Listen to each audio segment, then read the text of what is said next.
Well, I got the boat back into the warehouse and started to take it apart. Of course, immediately found some rot. How much rot has yet to be seen, but I'm in the middle of disassembling the boat, taking out the back seat, hood, rear storage covers, and we'll see what we find. What concerns me is that hole right there and some rotten wood you can see, and I've already punched a few holes in the back floor decking back here, so I know that we've got some rot back there. Anyway, let's see what we find. Oh boy, just what I thought. We're gonna need new stringers, new floor. We'll see how far it goes, but that's okay. I expected to get into that when I bought it. That's what's left of the carpet out of the boat, and that is what we're looking at right now. I don't know how far this goes up, but the glass is delaminating off of the stringer here, so I'm going to have to come back up at least until the glass isn't coming off the stringer anymore. So maybe up in here somewhere, and I won't have to go up underneath there. If I have to go up underneath there, I'm going to have to take off the cap, and I really don't want to do that. So, got to get the engine out, and I've got to get the rest of this flooring out.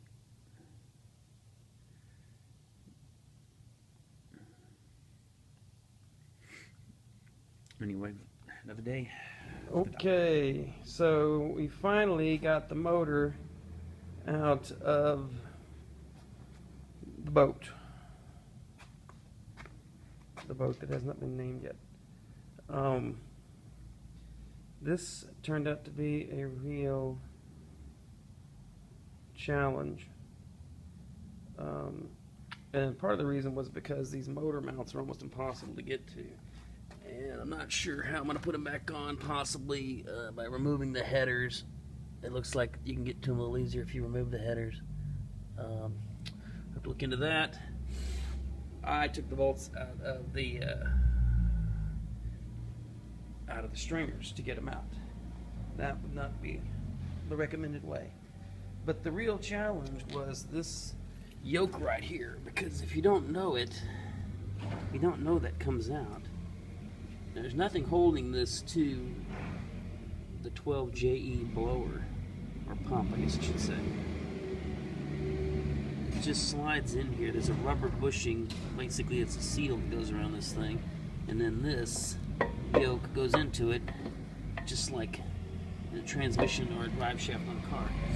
And they're basically held together by the motor mounts and the pump being mounted to the hull of the boat. So, but you got to get everything just right.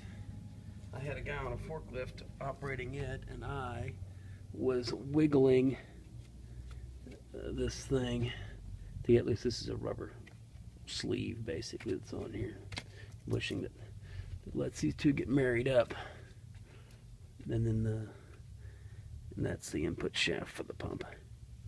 It sounds good. It turns very freely, so I think the pump's in good shape. But anyway, so I'm just glad we got it apart. You can see right there, looks like the motor's been rubbing the hull of the boat. And I got a lot of work to do, but at least the motor's out of the way, so we can get started. I got a little bit of rot in the transom there, right there. I got to take care of it. Let's see, right down there. Anyway. All right, put all those bolts back in, bolt things back together, things that I took apart thinking I needed to take them apart to get the motor out, which I didn't need to do. So, for nobody's done this before. Oh, and by the way, don't route your throttle cable around the exhaust manifold. You might burn the jacket off of it. Anyway, so I got to put those guys back together there, and get to work on this transom. Cut this all out tomorrow, or at least begin to start thinking about how I'm going to lay things out a little differently than the manufacturer did. it for now. Talk to you later.